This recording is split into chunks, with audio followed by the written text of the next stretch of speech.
Tonight, Keir Starmer claims Nigel Farage will eat the Tory party for breakfast if the Conservatives do a deal with Reform UK. It's after Sky News got hold of a leaked recording of the Shadow Justice Secretary Robert Jenrick saying he's determined to bring together a coalition to fight Labour. Well, Starmer is claiming Jenrick's plotting to get rid of Badenoch. The Conservatives, though, insist the pair have a very good relationship. Breaking news tonight, Trump launches a fresh attack on Zelensky, accusing him of holding up a peace deal for Ukraine. We're close, says the US president. Get it done. Also tonight, Chancellor Rachel Reeves sits down with Sky News at the IMF in Washington and says she's got red lines on food and car standards that she won't cross to get a trade deal with the US.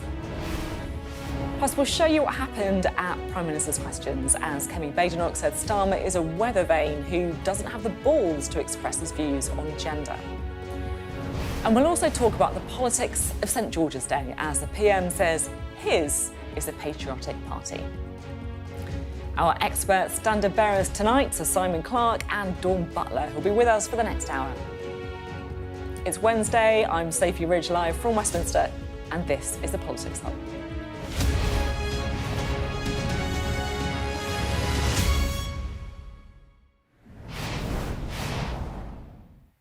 Hello, good evening. Politics can be such a carefully scripted world, with politicians sticking so relentlessly to the lines to take from number 10. And then something comes along that wasn't supposed to come along at all and really puts the cat among the pigeons. Our deputy political editor, Sam Coates, has obtained a recording of Robert Jenrick, the energetic Shadow Justice Secretary who, of course, ran for the Conservative leadership himself, telling a group of students that he is determined to stop reform and wants the right to be united.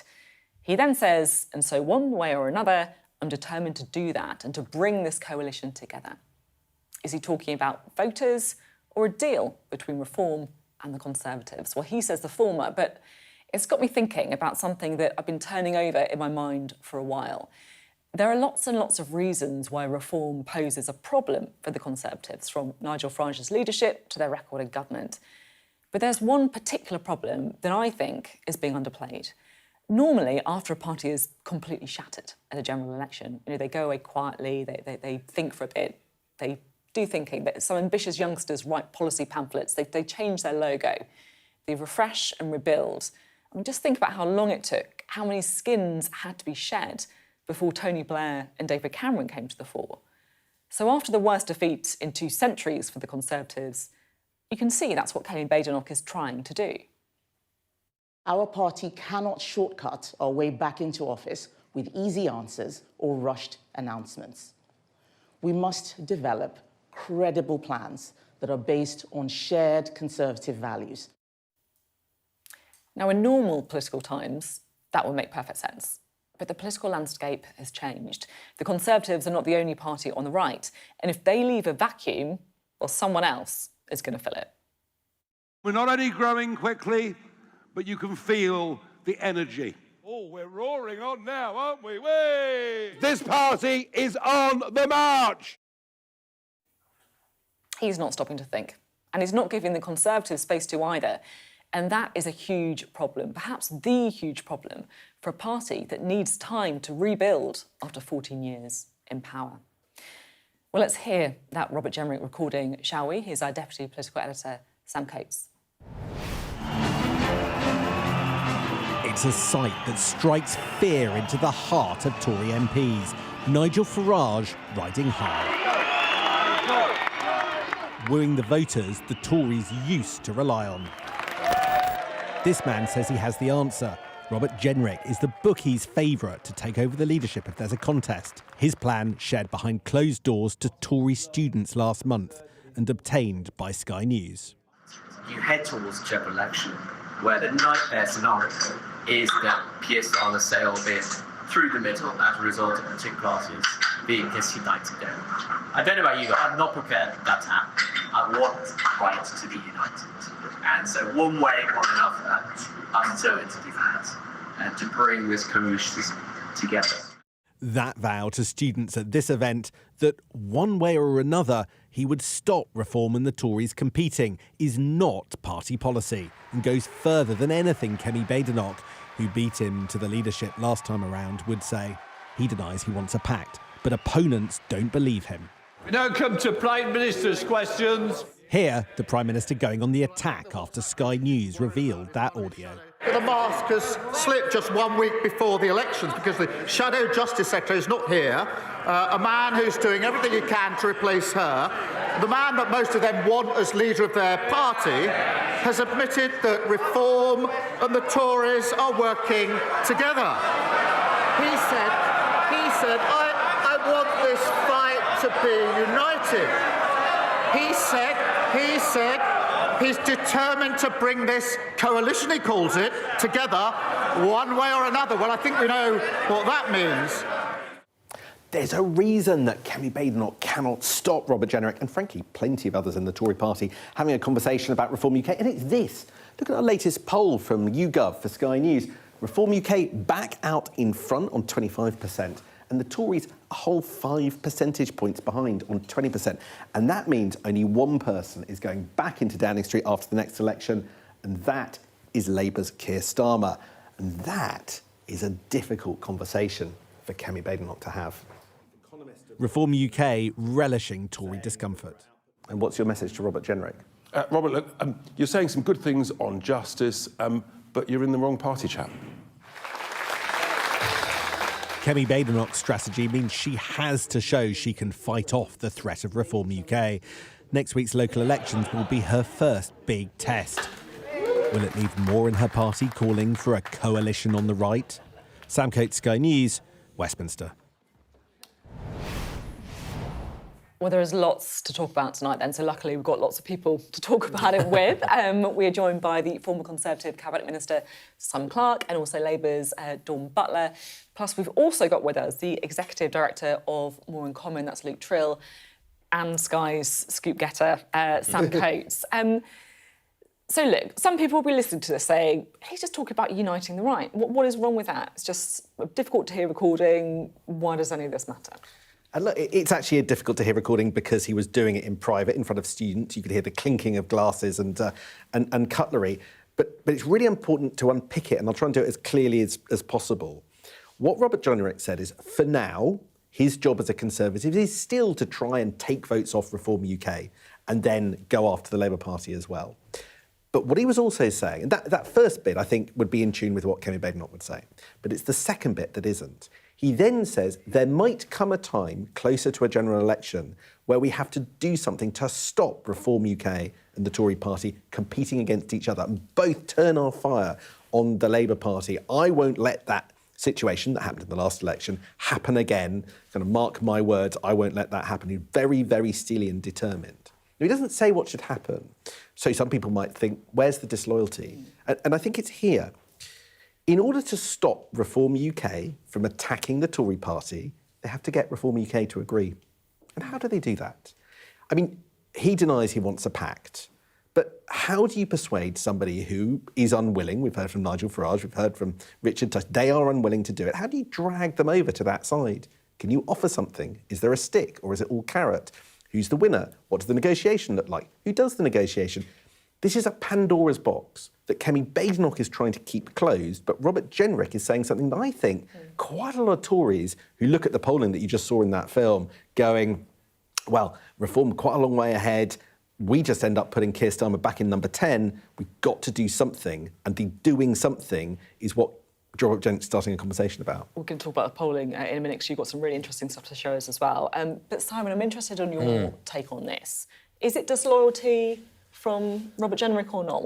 I don't think it is. I mean, I think the reality is that he's stating a plain fact. Having a centre-right / right-wing vote split in the UK will only have one outcome if repeated at a general election. And last summer, it probably cost the Conservatives 100-odd seats that Reform stood. Even where they didn't win, it allowed Labour to win through the middle. So we need to resolve this. And ultimately, the onus is on Nigel Farage and Richard Tice to actually explain how their strategy won't lead to another 5 years of a Labour government if they hold to it. He's talking about a coalition, though, isn't he? That's a word. I mean, I don't think Robert was expressly saying that. I mean, it could certainly be read into his remarks, but I think on a plain reading, it is just the case that we can't carry on as we are with two centre-right parties or one right-wing party and one centre-right party bumping along somewhere in the mid to low 20s. That is not a sustainable dynamic. And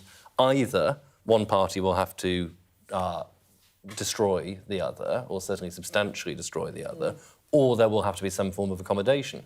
If that accommodation happens after an election, it's hard to see how that isn't in opposition again. And that is a real problem. What's your take on it all? Well, I think we're ignoring the voters in all of this. So the Tories and the Reform can be having this discussion about coalitions and joining forces, but the voters voted for Reform in some cases, I think like 17%, because they didn't want to vote Conservative. So just saying, right, we're going to merge together and that's going to get everyone voting for us, I think is too simplistic and actually quite offensive to the voters.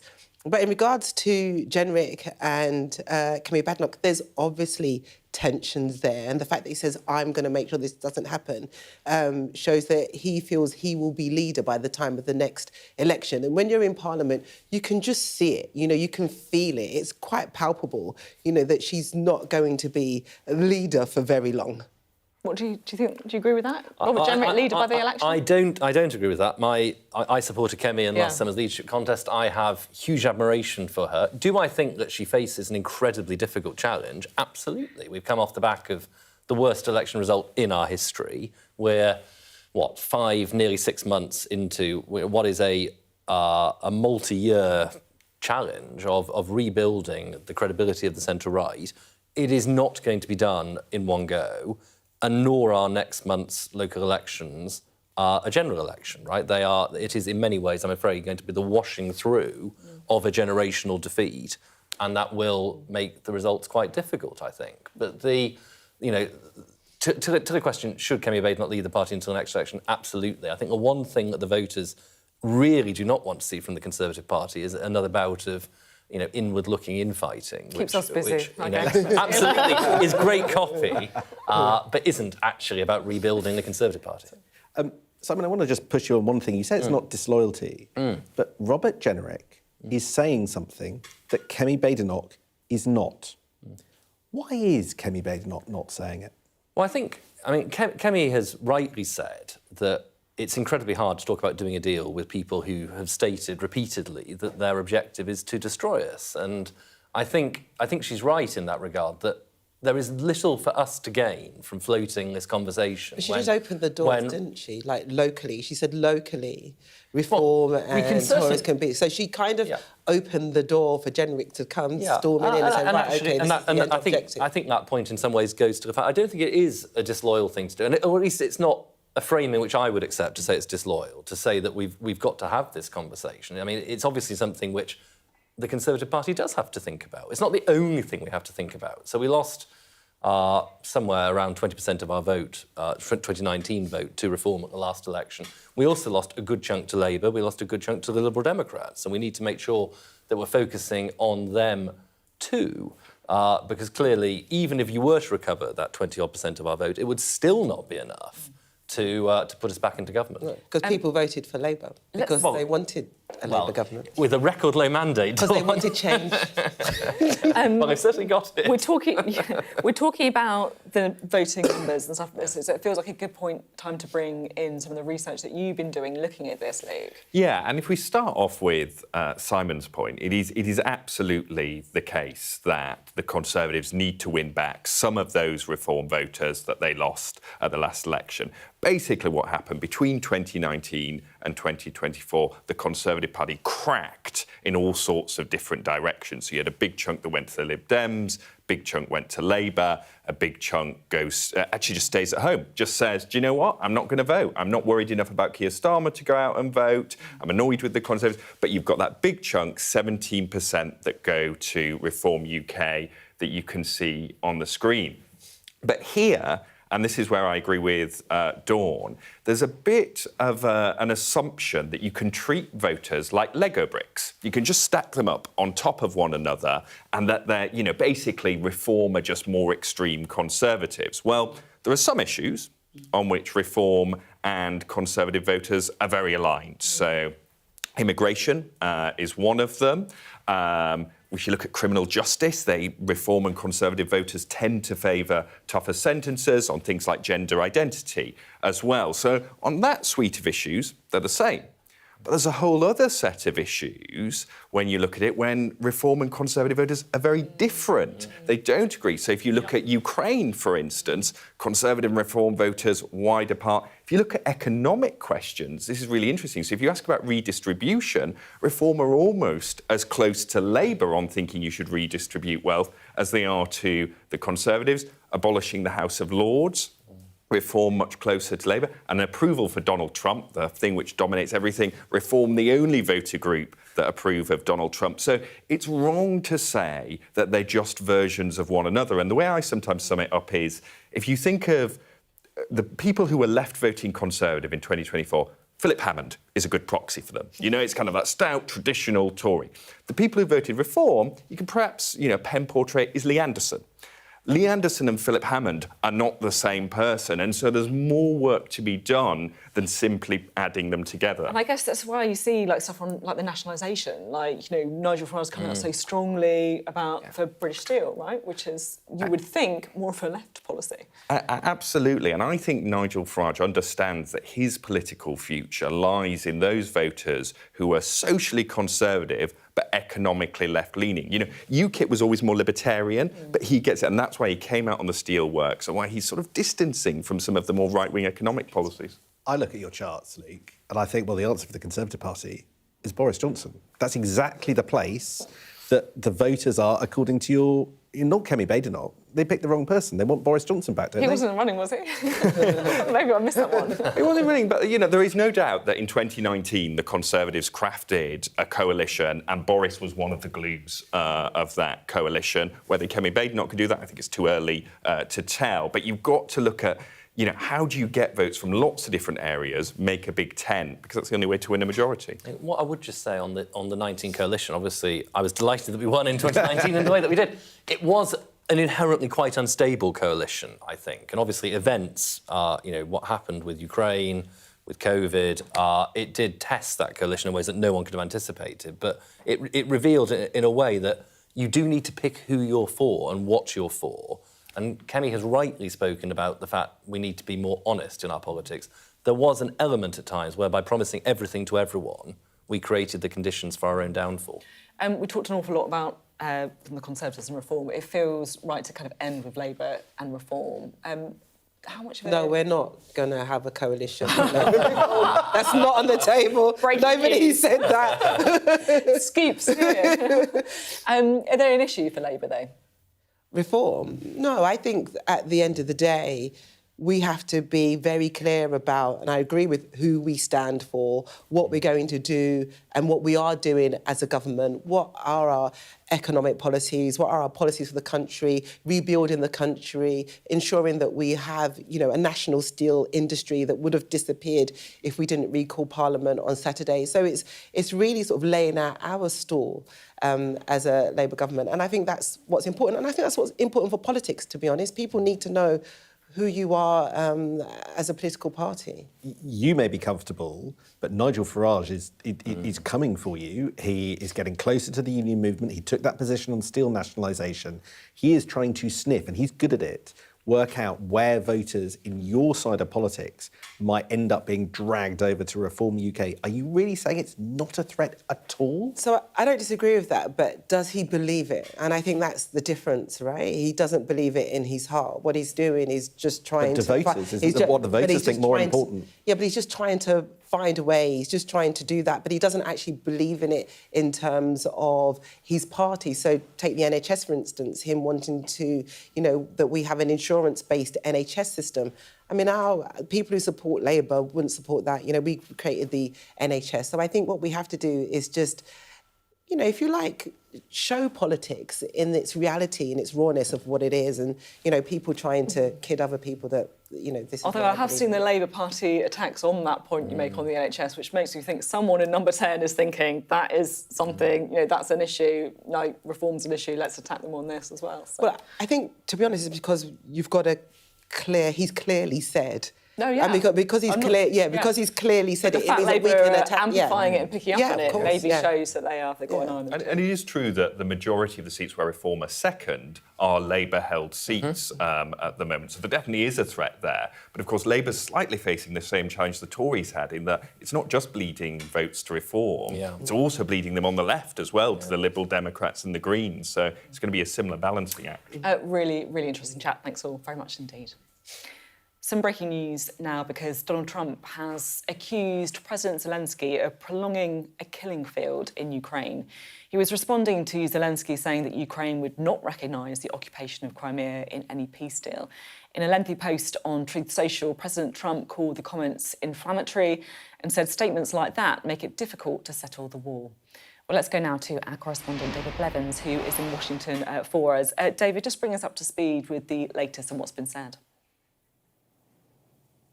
Well, Sophie, we all know that the White House is desperate for a breakthrough on this. Donald Trump vowed to end the war in 24 hours. This is day 94 of his second presidency. And the frustration really began to show last week when Secretary of State Marco Rubio talked about America being ready to move on if there wasn't progress soon.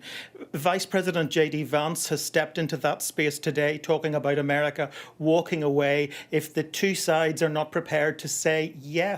But the problem is that in his lengthy post online, the president's only talking about one side, Ukraine, and focusing on one person in particular, Volodymyr Zelensky. In his post on his own Truth Social platform, Donald Trump said, "The situation for Ukraine is dire. He can have peace or he can fight for another 3 years before losing the whole country. We are very close to a deal, but the man with no cards to play should now finally get it done. I look forward to being able to help Ukraine and Russia get out of this complete and total mess that would have never started if I were president." I think it would be fair to say that the post was contradictory. The president said no one was asking Ukraine to recognise Crimea as now belonging to Russia, but he then said if Crimea mattered that much to Ukraine, they should have fought harder for it 11 years ago. He went on to blame one of his predecessors, Barack Obama, for the loss of Crimea 11 years ago. Donald Trump says he's very close to a deal, but I think right now it feels like they're very close to throwing in the towel and to finding a reason to blame Volodymyr Zelensky for that. Oh, well, that could be really at the heart of it, couldn't it? David, thank you very much indeed. David Blevins there from Washington. Staying with the US now, because after the IMF delivered a pretty woeful set of forecasts for the UK economy, Rachel Reeves is still in Washington, where she's having meetings to try and secure that all-important trade deal with the US. She said the government's not to be knocked off course and she would stand up for Britain's national interest. The White House says more than 100 countries are queuing up to agree deals, so where is the UK in the queue? Sky's economics and business correspondent Gurpreet Narwin sat down with the Chancellor. Are you getting distracted by the promise of a US trade deal? Well, we're confident that we can secure an agreement with the United States. We're not going to rush a deal. We want to get the right deal in our country's national interest. And that is what people can expect from this government, whether it is stepping in to preserve steel making in Scunthorpe, or whether it is the announcements we're making today to stop our high streets being undercut by cheap imports, or whether it is trade deals with countries around the world. This government will always act in the national interest to support jobs, investment and trade in Britain. The US Vice President has suggested that you might be close to a deal. You're due to meet your US counterpart, Scott Bessent, shortly, and negotiations are ongoing in the background. What are you prepared to offer him? Well, those negotiations are ongoing. It's clear that the United States also wants to secure an agreement with the UK, which reflects the huge strengths our economy has, the political and financial stability that Britain is able to offer, as well as being a country that is open to business, investment and to trade. So we'll continue those discussions, but I'm really clear that we will only sign a deal if it is in our national interest to do so. That is the red line for this government.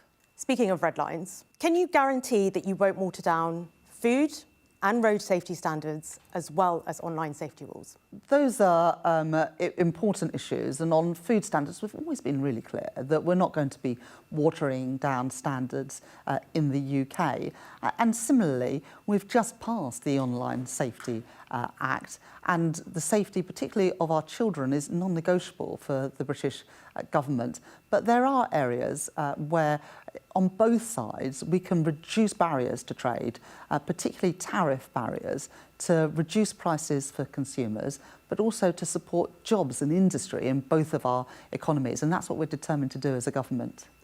But many of the prizes that the US is eyeing up are non-tariff barriers, things like regulation. So what about road safety? We're not going to water down areas of road safety, but there are areas of both tariff and non-tariff barriers to trade where I do believe that both of our countries could do more to support free and open trade. But beyond tariffs, there's also much more we can do as economies that share so much history and so many strengths on, for example, a technological partnership to build on the defence and national security partnership that we have, building on the scientific enterprise of both our great countries and great economies to build deeper, longer-term partnerships. And so, as well as addressing the current issues around tariffs, as a government, we want to look to the future and secure those jobs and investment into Britain. The US may want its allies to cut business ties with China. You've said that it would be foolish to do so.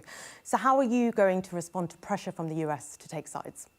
Well, earlier this year, I secured for British businesses increased quotas and export opportunities into China. That was the right thing to do in our national interest. But at the same time, today we're taking action to stop the dumping of cheap imports into the UK, which are undercutting our high street brands and our high street businesses. So in all the decisions we make as a government on trade and on investment, we will always act in the national interest for the UK, and we will make those decisions based on our strengths, our advantages and our opportunities as an economy. We've seen a huge amount of volatility in the financial markets recently. UK government borrowing costs hit their highest level in almost 30 years after Trump's tariffs announcement. And you will have seen the borrowing figures that were out this morning as well. Are you powerless in the face of that volatility, or will you ever be open to adapting your fiscal rules? Well, I'm not going to give a sort of running commentary on what's happening in financial markets, but we do need to reduce the cost of government borrowing. That's why when I became Chancellor, I took immediate action to address the £22 billion black hole in the public finances. It's why for the spending review that we'll be setting out in June, we are doing a zero-based review of every pound, every line of government spending. The first time any government has done that for 17 years in Britain, to ensure we're getting value for money for every pound of taxpayers' money spent. So I'm determined to get a grip, and we are getting a grip of the public finances through that spending review. But the fiscal rules are non-negotiable for a simple reason that Britain must offer, under this government, offers political, fiscal and financial stability, which is so important in a world of global uncertainty. And just finally, on the subject of market volatility, in light of some of the turmoil that we've seen, do you still think it's a good idea to relax rules on the city? Do you think that some of the post-2008 reforms, in your words, have gone too far? I want the regulators to regulate not just for risk, but also for growth. There are huge opportunities to bring more investment into Britain, and that's why we are reforming how all of our regulators work across a whole range of areas to bring more investment into Britain, to grow our economy and create more good jobs, paying decent wages. We'll make no apology for that. That's what acting in the national interest for Britain means, attracting investment, attracting jobs into our country, in the end, to improve living standards for ordinary working people right across our country. So you still want to relax some of those rules on the city? Well, we are making reforms, and we have set out new remit letters to our financial services regulators, including the PRA and the Financial Conduct Authority. It's why, for example, the FCA have come forward with rules to change the borrowing requirements for new mortgages. It's why the PRA have postponed the implementation of Basel 3.1 for a year, to get that balance right between regulating for growth and regulating for risk in a changing world. Well, that was Rachel Reeves there. And tonight, the Shadow Chancellor, Nell Stride, had this response. Well, I think it's important to, as quickly as possible, get the right deal. And I'm certainly not satisfied that this government has done things as quickly as they could have done. It took them a couple of months to even get the Secretary of State in the room with his American counterpart. They promptly sacked the lead negotiator from the previous negotiations. There are all sorts of funny, strange remarks said by the now Labour front bench about the US President before he was elected, which got things off to a very bad start. But look, let's keep our fingers crossed and hope there is about to be a deal.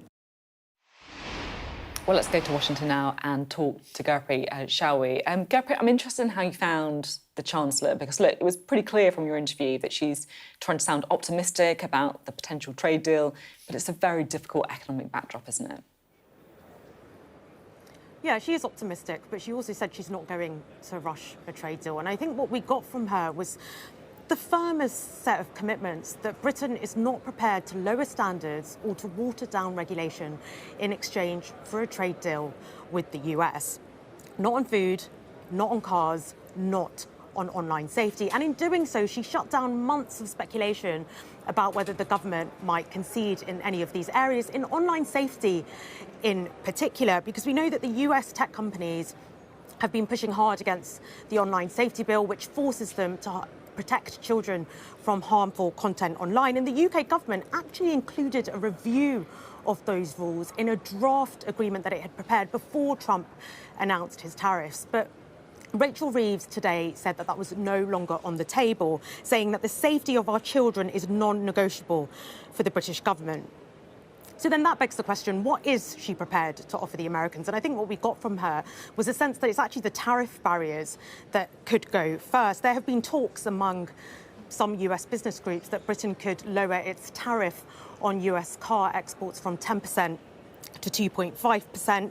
So this isn't going to be a sweeping free trade deal that, the Brexiters used to talk about. It's quite a limited economic deal. It's certainly not going to abolish all the non-tariff barriers that Britain has in place on the US. And the Chancellor knows that not only would such a move provoke a backlash back at home, we know that allowing access to hormone-treated beef and large SUVs, for example, would be deeply unpopular here, but it would also prevent deeper alignment with the Europeans. And we know that when Rachel Reeves gets back from Washington, when she arrives in London, she will turn her attention to a UK-EU summit in May. And at that summit, the Britons are seeking deeper alignment with the Europeans on rules surrounding areas like meat and dairy. And the problem for Britain is that it can't align in both directions at the same time. So it has to decide which market is more important. And I think the answer is pretty clear: Europe. It's really interesting, Gurpreet. We learned a lot from that interview. Thank you very much. Right, let's chat again to Simon and Dawn, shall we? All eyes on the trade deal. It was interesting hearing Rachel Reeves make those rulings there. Dawn, how far do you think the government should go in trying to get this trade deal? Well, I think it's important that having the national interest is centre to everything that the Chancellor's saying, because that's important. That makes people feel back at home in the UK that the Chancellor's got our best interests at heart over there in the US, and I think that's important. I think that I'm pleased about the red lines on online safety and food and cars. Again, I think that's important. So whatever it is and whatever deal is struck, I feel that it will be good for the country and it's in line with what the Chancellor and the Prime Minister's doing. I think that it's disappointing that, like, the Shadow Chancellor kind of talked down talked down the UK.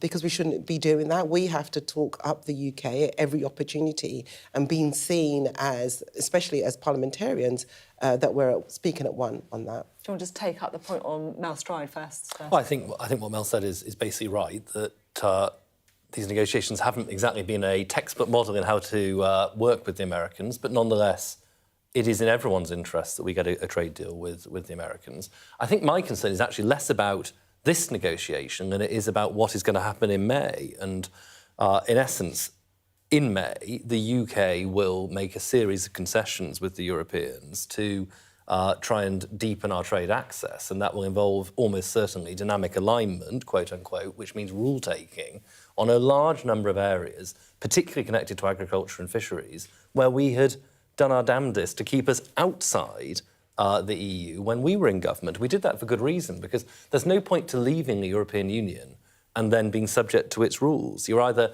in with the benefits of market access and a voice at the table, or you're out with the ability to do things differently and cleanly on a global basis.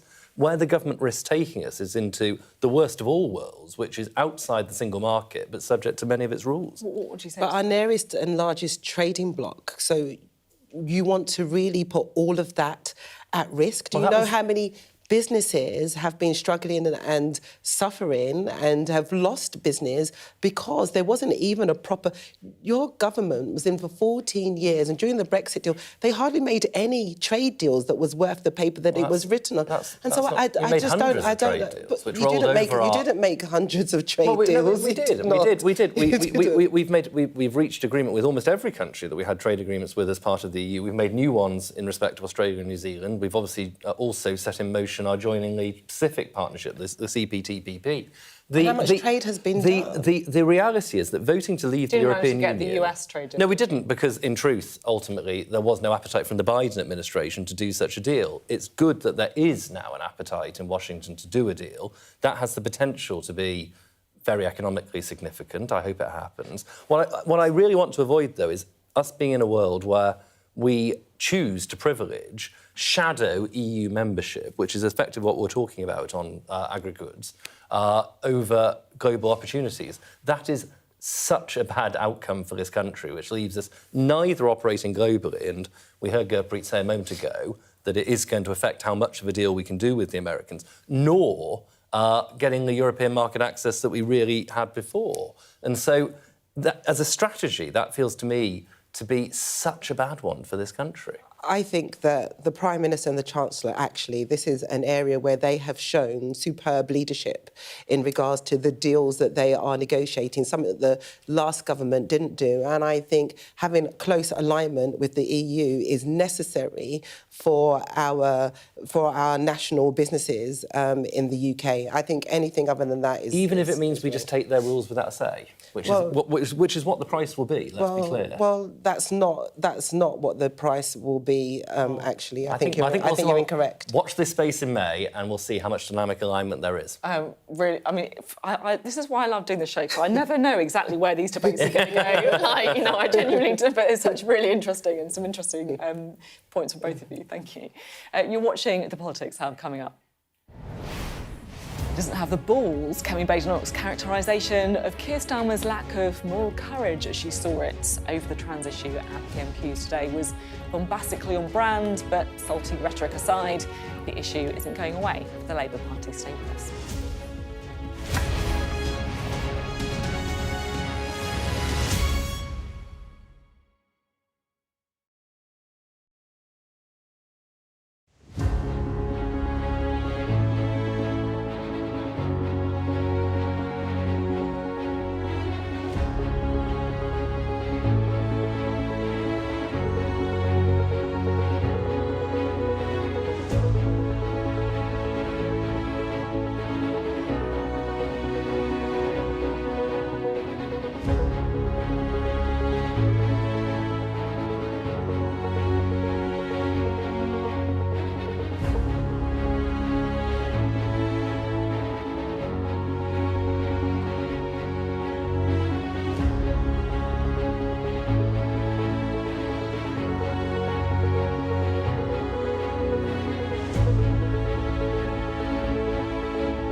welcome back. Now, some weeks it's impossible to predict what Kemi Badenoch's going to go on at PMQs. I think it's fair to say this was not one of those weeks.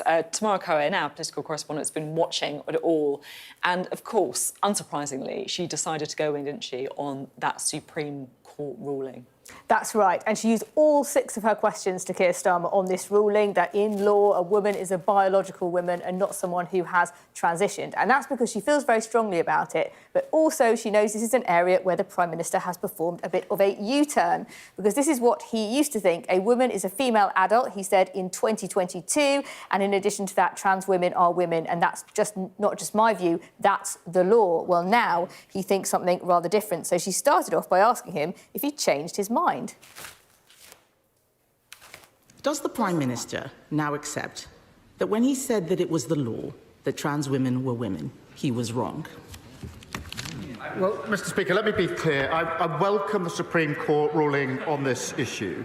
It brings clarity and it will give confidence to women and, of course, to service providers. I do think this is the time now to lower the temperature, to move forward and to conduct this debate with the care and compassion that it deserves. It does feel, doesn't it, then, that the view has shifted a bit then? Oh, Downing Street admit that he has now changed his mind in the light of this ruling. And because of that, she then said to him that he should apologise to Rosie Duffield, who used to be a Labour MP, but she left the party for a number of reasons, including that Keir Starmer had criticised her over her views on gender. Now, this is what Kemi Badenoch had to say about that. He spoke about respect and dignity and compassion and lowering the temperature. So will he now apologise to the member for Canterbury, the very brave member for Canterbury, for hounding her out of the Labour Party simply for telling the truth? Mr. Speaker, I've always approached this on the basis that we should treat everyone with dignity and respect, whatever their different views, and I'll continue to do so. So he did not really want to apologise, and you can see what she thought of that. And Kemi Badenoch, I think, is very keen for us to understand that Keir Starmer has changed his mind and she hasn't, because this is what she went on to say. He's clearly so uncomfortable talking about this subject, yes. This is a choice between a Conservative Party that stood up for common sense and a Labour Party that bent the knee to every passing fad. This is a question about moral courage, Mr. Speaker, about doing the right thing, even when it is difficult. And the truth is, he doesn't have the balls. He doesn't have the balls. I mean, it's interesting, isn't it? Because it seems to me like she was pretty comfortable at this PMQs, don't you think? She was. This is a subject that she feels very strongly about, and she also feels that she's on firm territory. I think the question that some Conservatives will have is, should she have spent the whole time talking about this, since she already spent a couple of hours having a go at Bridget Phillipson about it yesterday, and there were lots of other big issues, including, you know, the IMF growth downgrade, or could she have used it to say that Keir Starmer has changed his mind about all kinds of other things, you know, including taxes? You know, I think she needs to show them that she's got the, you know, the range and able to apply this to different subjects. But I think clearly she feels on firm territory, and I think on that question of whether Keir Starmer has changed his mind, when that happened, what he's going to say to some of the people who held these views before, I think those questions are not going to go away. Yeah, it's interesting, your point there about her applying it to different areas as well. Tamara Cohen, thank you very much indeed. That's Tamara. And that story is sure to feature in tomorrow's newspapers as well. We'll have our extended press preview. That's from 10:30 this evening with tonight's news and tomorrow's headlines. Joining us for that will be the associate editor of the Daily Mirror, Kevin Maguire, and the comment editor at The Telegraph, Annabelle Denham.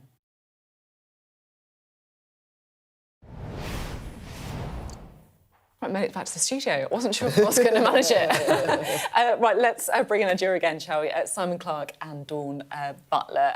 Simon, how do you think Kemi Badenoch did there? I thought it was a really good PMQs, actually. And, you know, there has been some criticism of PMQ performances from Kemi in recent months. I think that was a really good example of alighting on an issue, sticking to it, probing rigorously, which, for me, it's better to do if you do 6 questions on a common theme. I think it worked. I think we saw yesterday with Bridget Phillipson left squirming, and today with the Prime Minister likewise. Labour are in a pretty ridiculous position on this, of insisting they've always been somewhere where they They really haven't. And the most graceful thing to do would just be to accept that they got it wrong, that they have actually pushed someone out in Rosie Duffield who was just saying the truth as she saw it, and to move on. By attempting to obfuscate, it just makes this whole debate drag on longer, which isn't good for them. I'm interested to know your view on all this, because, you know, there's a lot of heat, there's a lot of people with a lot of strong opinions, there's a lot of people who are very bruised, frankly, as well, from the last few years. What's your reaction to where we are? I think it has been a very heated, tense, confrontational debate with some ridiculous arguments at times. And I think that the Supreme Court ruling does give us an opportunity to say and it was the clarification of the Equality Act 2010, which was always in Labour's manifesto, and that's where that comes from. It was always in Labour's manifesto to say that single-sex spaces will be protected under the law, under the Equality Act 2010, and that never changed. And it was never Labour's intention to ever change that, and that's in every manifesto. Well, I think if you look at Bridget Phillips' interview with Times Radio, sorry for mentioning a rival show, in We're confident enough. June last year, quite right, where she was saying that under her preferred interpretation of the law, trans women should use women's bathrooms. That wasn't the position she was adopting during the election campaign. And the reality is, Labour shadow ministers, as they then were repeatedly unable to give a straight answer to the question of both what is a woman and whether trans women should be using women's-only spaces. In that sense, I'm afraid, it just doesn't wash to say that there has been consistency, because there hasn't been. Right, but there has been, and what we have to do now is talk about the protections of trans women and trans men who are often left out of the debate. And actually, I think within this debate, I actually think we shouldn't have debates anymore without a trans man or a trans woman being included in the debate, because it's always talking about them without them. And in regards to bathrooms, which is always this sort of vexed issue, what really concerns me is that, trans women should, in my opinion, of course, still continue to use women's bathrooms. They can't. But that's literally not what the law says. But let me just that's the whole point of this ruling. Let me just safe spaces. There's not been a safe space is a safe space. I do not police people in public toilets. And I think that's where we're getting to as society, in policing what a woman looks like. You know, I have a butch lesbian friend who gets hounded out of women's toilets, and it is heartbreaking to the point where we have to escort her into the toilet because she's going to be hounded out, and we need to stop that. And what concerns me about the toilet debate is if trans men then have to use women's toilets, that's going to make women less safe, because how are you going to stop a man, a normal man, going into a woman's toilets and saying, I'm a trans man? And so I think we have to look at I don't follow that logic. Why? Because the point is that we're saying that people who are biologically men shouldn't be using women's toilets. That's the point of this ruling, among other things. But a trans man is biologically a woman. Someone who's transitioned from being a woman to a man is... And so they would then have to use women's toilets.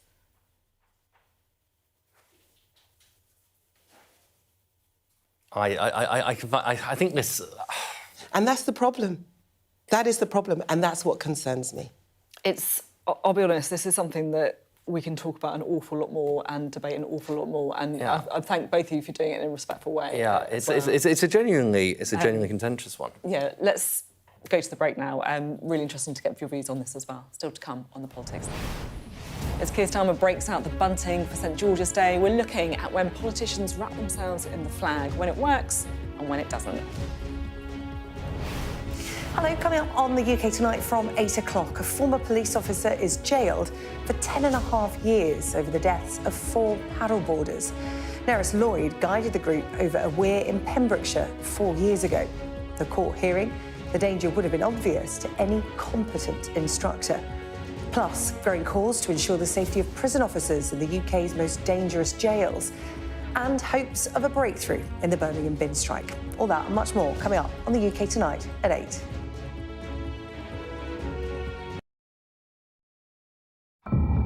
The Yazidis are a very small religious group, and in 2014, ISIS seemed to have set about their destruction. Chilling reports describe ISIL militants rounding up families, conducting mass executions, and enslaving Yazidi women. Some Yazidi survivors refused to be beaten by ISIS, but the suffering of the Yazidis is far from over. 10 years of darkness on Sky News. I'm James Matthews, and I'm Sky's US correspondent, based here in Washington, D.C. Do you fear a fourth indictment? Does your government owe an apology to the British home children? Great to see you. Does your government owe them an apology? The fact that they were intercepted, does that indicate a military weakness on the part of Iran? No. Free, wherever you get your news. There's no doubting the strength of this hurricane as it roars through.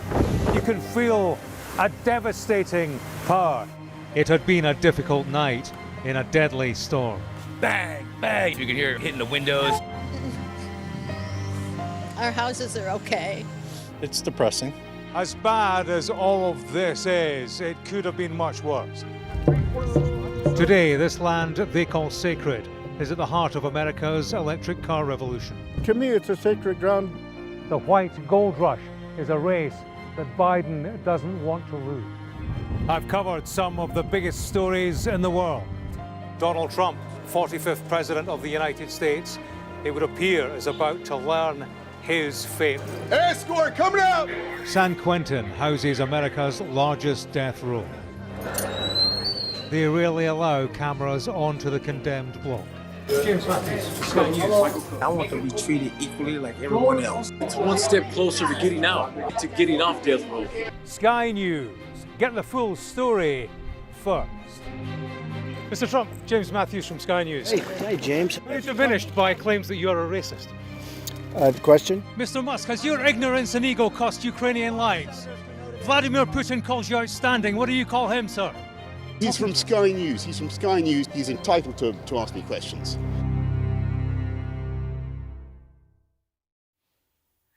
Hello and welcome back to the Politics Hub, and a very happy St George's Day to all those who celebrate. True in form, in Westminster at least, the feast day of England's patron saint has been marked by a light drizzle. Now, we canvassed opinion among the politics team about what England means, and we came up with football, beer, queuing and a constant sense of mild embarrassment. But no, to be serious, national pride is powerful for England and, of course, the rest of the UK, and politicians of all stripes have been draping themselves in the flag. Here is Keir Starmer singing the praises of dear old England last night. That flag doesn't belong to me as Prime Minister. It doesn't belong to my party, the Labour Party, or to any group or political party. And that is the point. It belongs to all of us, to England in all its wonder and diversity. And we should be proud of that flag, and we must never concede it, because it's an expression of our values and our patriotism. Right, let's bring in our flag-waving dragon slayers, Simon and Dawn. If I had a flag, I'd be waving it. Where are the flags? Is it fair to say that the St George's flag has been a bit reclaimed, do you think, or do you think actually that's not really happened? What's your... We always felt, we always felt safer with a St George's flag, to be honest. You know, my brothers got beaten up by racists sort of wrapped in Union Jacks, but I think that we should reclaim the flag and, like, reclaim our country, because we are a very accepting and tolerant country. And I think allowing sort of racists to adopt our flag for their own sort of warped purposes, I think we should absolutely reclaim the flag. I'm sorry about your brother. It sounds like a you say it so like it's just one of those things, but it's you know, it feels like we should. That's awful. I'm really sorry. No, thank you. Yeah. How was your St George's Day celebration? Well, I'm very pleased it's St George's Day, and I think it is ultimately really important. I think that we make it possible to be proud to be English, because the other nations of the UK all rightly celebrate their own national days, and I think there has been a slightly sort of half-heartedness at times about St George's Day. I'm enormously proud to be English. I think we are a wonderful country. We do. I would add to your list a moment ago saying we do a very good job of talking ourselves down. Yeah, we right? do. Self-deprecating. And actually, a lot of our national narrative at the moment is incredibly depressing, right? And actually, notwithstanding that there are major challenges, and I disagree with some of what the government is doing, much of what the government is doing, in fact, I don't fundamentally think the country isn't a wonderful place. And actually, today's quite a nice chance for us to reaffirm that. Yeah, absolutely. Yeah. And do you put your jam first or your cream? I am absolutely. It's got to be jam then cream. Oh, I agree actually. Jam then cream. Jam then cream. That's what I think too. Yeah. I've actually never seen this before. Think jam is cream. Very good. Very good. I think that means we may have annoyed Devon. Is that right? Yeah. Apologies to whichever one it is of Devon and Cornwall that we mortally offended. Happy St George's Day. I'm very, very sorry. Thank you both very much. That's it from us tonight. I'll see you tomorrow at 7. Up next, it's the UK Tonight with Sarah J. Mee. And then, of course, you've got 9 p.m, The World with Yada Hakeem. But I'll see you here tomorrow.